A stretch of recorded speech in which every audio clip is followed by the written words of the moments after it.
an interstellar object whirling through our solar system is actually a nuclear-powered spacecraft sent by aliens. In the vacuum between stars, 3I Atlas moved in silence for eons, a frozen pilgrim from another sun. Then without warning, it flared, its brightness multiplying 1,000-fold in seconds, blinding telescopes across Earth. Something had struck it or awakened it. Now, the once dead traveler burns with steady, unnatural light, pulsing like a signal in the dark. Was it an accident, reaction, or intent? Whatever the answer, one truth remained. The universe just looked back. A light in the void.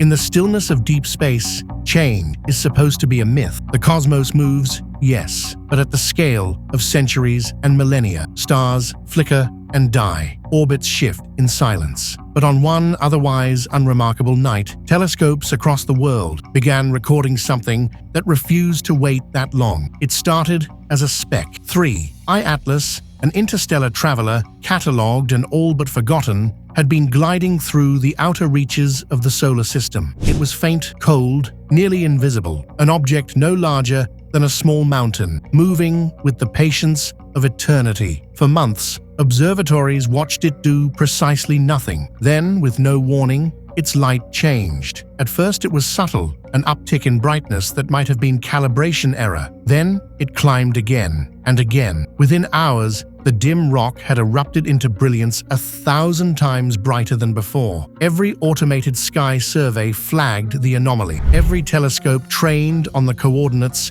returned the same conclusion. This was no sensor glitch. The object had lit up. To astronomers, that kind of rapid transformation is an impossibility. Comets brighten gradually as they near the sun, following predictable patterns, energy scaling roughly with R to the -4, a slow and steady glow. But 3I Atlas had leapt far beyond that curve, behaving more like a detonation than an awakening. Data streamed in from Chile, Hawaii, the Canary Islands, and Mauna Kea. Spectrographs saturated. Software crashed. A few researchers thought it must be a cosmic ray event, a local interference, perhaps even a passing satellite flare. But the readings persisted for hours, and then days. What they were seeing wasn't noise. It was a deliberate, structured pulse of light. No one said it aloud yet, but the thought hung heavy in the control room. If this was natural, then nature had just rewritten its own rules.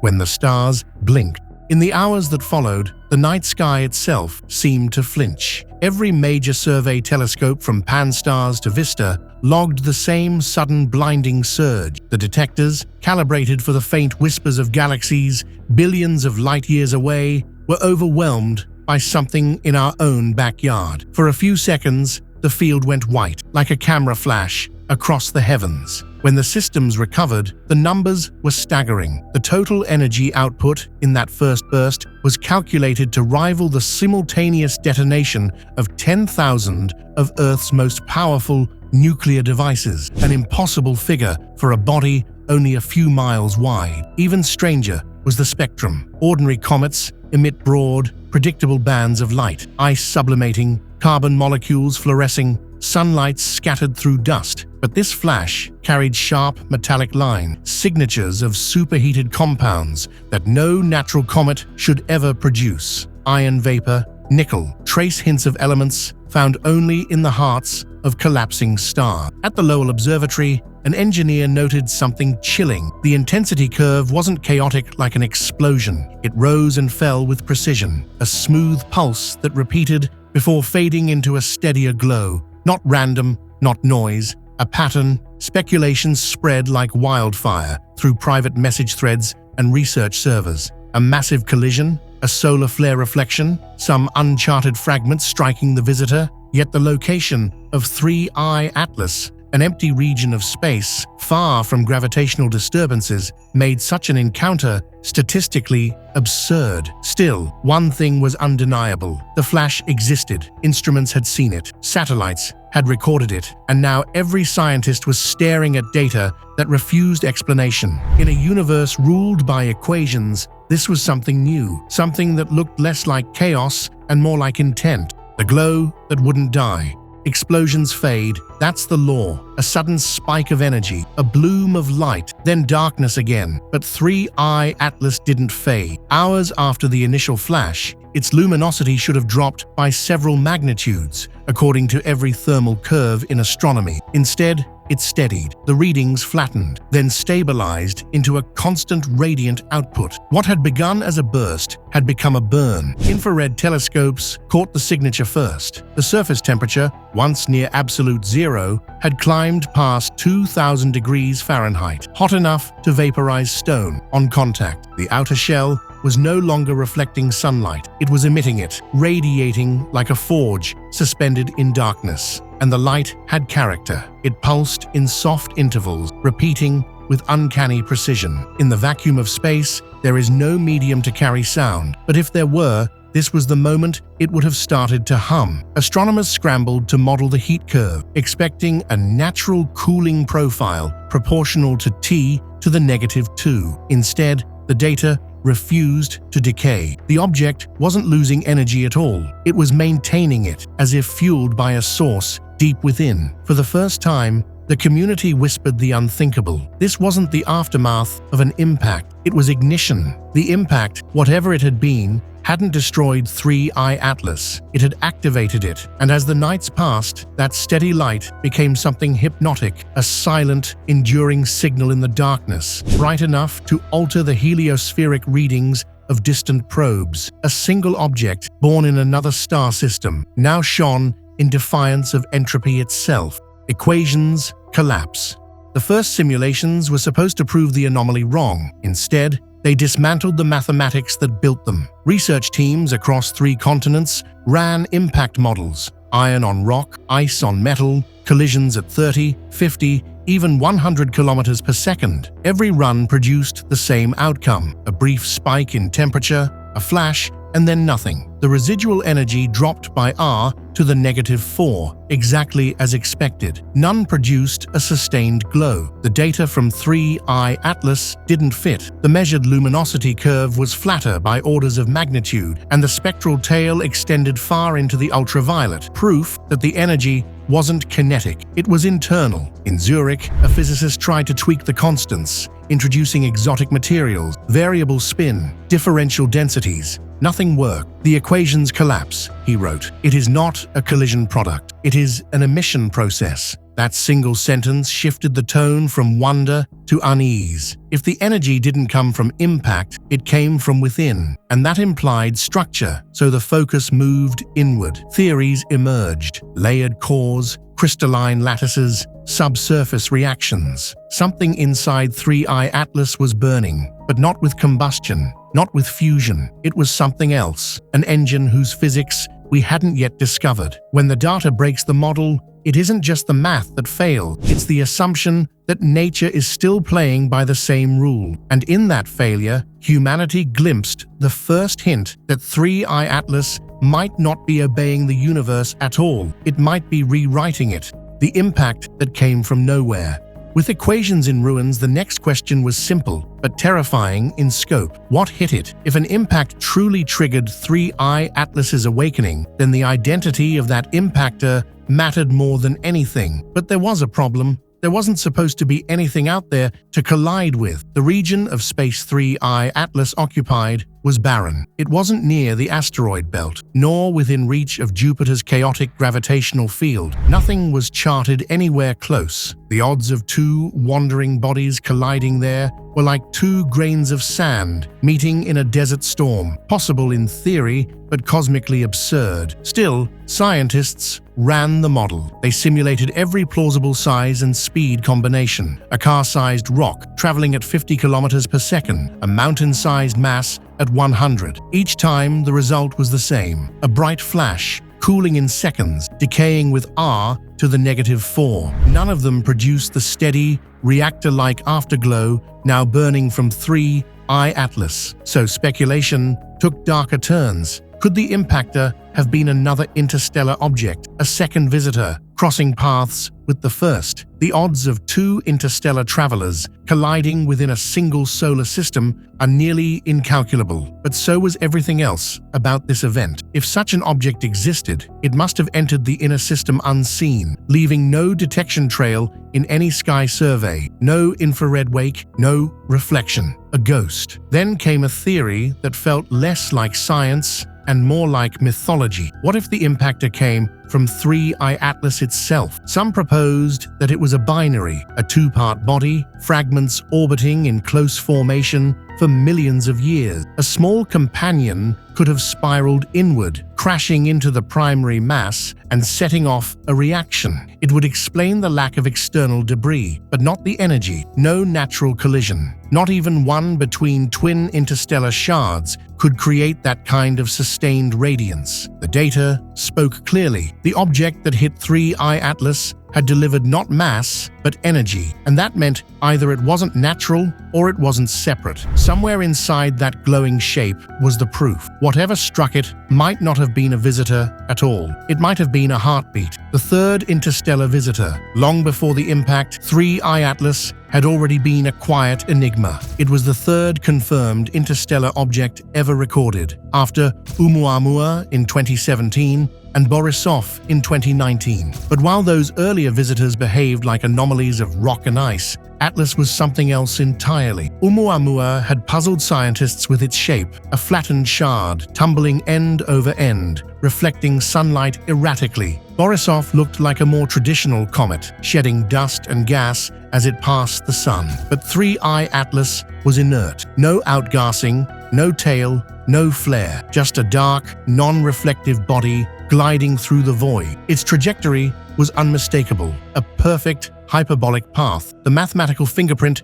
of an unbound traveler. It wasn't orbiting our sun, it was only passing through, drawn briefly into our attention by geometry and luck. Tracing that path backward led to the general direction of Aquila, the Eagle constellation. But in cosmic time, even constellations shift. Whatever system had once cast it out was likely gone, its parent star displaced by millions of years of galactic drift. It was a relic from nowhere, a wanderer older than recorded history, older than humanity's ability to dream of the star. And until the collision, it had shown no sign of life. Its albedo was almost black. Its infrared emissions were negligible. To the telescopes that watched it, it was simply a dead thing, a ghost from another world, moving too fast to stay, too quiet to notice. Now that same ghost was glowing like a forge, and every new spectrum captured from its surface showed something that shouldn't exist. Rare metals, deep atomic absorption lines, signals that whispered of density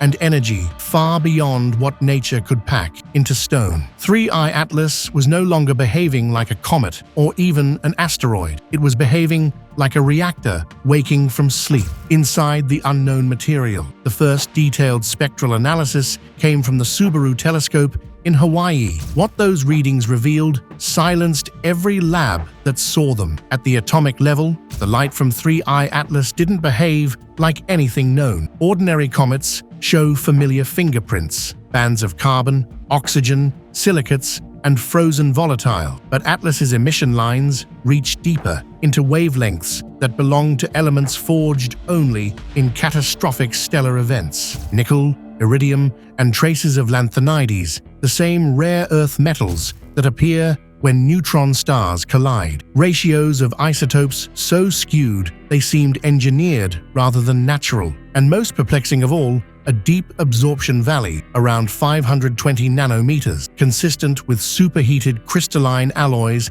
that don't exist in any known meteorite catalog. Density estimates derived from its spin and light curve placed it far beyond stone or ice, closer to the compression one would expect from refined metal under immense pressure, a structure so dense it would sink through any conventional world like lead through water. It was never the fluffy, frozen relic everyone expected. It was compact, organized, and reactive, a body that carried the memory of violent creation, sealed beneath its crust. The question stopped being, what hit it, and became, what was it made of? Every reading suggested that this wasn't a fragment of random cosmic debris, but something built for endurance, something that could travel interstellar distances without disintegrating, remaining dormant for millions of years until a precise stimulus awakened it. If 3I Atlas had a purpose, it was hidden in its material, atoms arranged not by chance, but by intent. And when the impact came, whatever was locked inside had simply obeyed its design, the reactor within. For weeks, the models struggled to keep up with the light. It wasn't cooling, it wasn't venting, it was burning. One camp of theorists called it the runaway fission hypothesis. According to their view, 3I Atlas was naturally rich in unstable heavy elements, uranium, thorium, maybe even undiscovered transuranics from a different stellar nursery. The collision's shockwave would have momentarily compressed a region of its core, forcing those atoms together and igniting a self-sustaining chain reaction. In that scenario, 3I Atlas wasn't an alien reactor. It was a natural nuclear engine, an accident of cosmic chemistry that had remained stable until struck. The result would be catastrophic energy release, sustained as the fissile layers slowly burned through one another. But another camp looked at the precision of the pulses, the steady rhythm, and refused to believe in accident. They proposed something far more unsettling: matter-antimatter annihilation. If 3I Atlas contained a core of ordinary matter surrounded by a shielded pocket of antimatter, the impact could have breached that barrier. Once contact began, every atom that met its opposite would vanish in a burst of pure energy, converting mass directly to light. The efficiency of such annihilation would dwarf any natural process. It explained the brightness. It explained the persistence. It didn't explain how such a configuration could exist in nature. Antimatter can't survive long in a universe dominated by matter. To keep it stable, there must be containment, magnetic, structural, deliberate. In other words, design. The thought rippled quietly through the community. If the glow of 3I Atlas came from annihilation, then somewhere, someone once understood how to build what we only dream of controlling, and the universe had just turned one of their machines back on. Signals in the static. By the third week after the event, the glow had settled into something uncanny, steady, rhythmic, alive. Instruments from Earth to the orbit of Saturn began registering faint electromagnetic oscillations synchronized with its light curve. It wasn't random static. Each cycle lasted precisely 2.71 seconds, repeating with mechanical consistency. Voyager 2's magnetometer, decades past its design life, picked up subtle deviations in the heliospheric current sheet. The frequency matched the optical pulse from 3I Atlas. Solar probes, Parker, Helios, and even archival data from the solar orbiter showed faint harmonics rippling through interplanetary space, almost like an echo moving faster than the solar wind. It wasn't powerful enough to transmit a message, at least not in the conventional sense, but to those watching the data stream, it felt like one. The universe rarely produces patterns so precise, sustained, and coherent without cause. Spectrogram overlays displayed what looked like modulation, small variations in brightness that repeated every fifth pulse. Some dismissed it as noise from ion interference. Others weren't so sure. Because the signal wasn't broadcasting outward randomly, it was directed. The beam's axis was aligned near perfectly with the ecliptic plane, sweeping Earth's position every few hours as 3I Atlas rotated. It was as if the light itself was searching. The phrase that spread through observatories and private research circles was simple, unnerving, and impossible to dismiss. It knows we're looking. Whether the pulse was an artifact of its internal reaction or a deliberate broadcast was irrelevant. The effect was the same. Every telescope trained on the object began detecting subtle phase shifts, as if the timing adjusted in response to observation. To call it communication would be arrogance. To call it coincidence would be denial. What once appeared as a silent fragment of rock was now behaving like something aware. And that realization forced humanity to face the possibility that 3I Atlas wasn't simply an interstellar traveler. It was a beacon, one that had just realized it was being watched. The moment humanity looked back. Across centuries, we've stared into the dark, believing we were alone in it. Every discovery, from the first comet to the last exoplanet, was filtered through that assumption that the universe was indifferent and we were the ones giving it meaning. Then 3I Atlas arrived. In its light, the illusion cracked. What began as a faint, cold wanderer had become a burning question suspended over our world. What if we were never the audience? The equations no longer worked. The physics bent to something older, more deliberate. The object refused to cool, refused to obey, refused to die. It had crossed unimaginable distances, asleep, waiting for something, perhaps a collision, perhaps a signal to wake it. And when it did, the response wasn't chaos, it was rhythm. For the first time in recorded history, humanity saw something act with precision, beyond chance. An alien order written not in language, but in light. It wasn't transmitting words or code or symbol. Its message was simpler: existence. In the silence between its pulses, there is a feeling, a weight that settles on every observer who's watched its flickering frame. It's the realization that maybe the void was never empty. Maybe it was listening. As the glow of 3I Atlas steadies against the black, one truth endures. We didn't discover it. It revealed itself. And somewhere between those two moments, between looking up and being seen, humanity became part of a story that didn't begin with us and won't end here. That's it for today. Let us know your thoughts in the comments down below. Don't forget to like and subscribe for more content on 3I Atlas.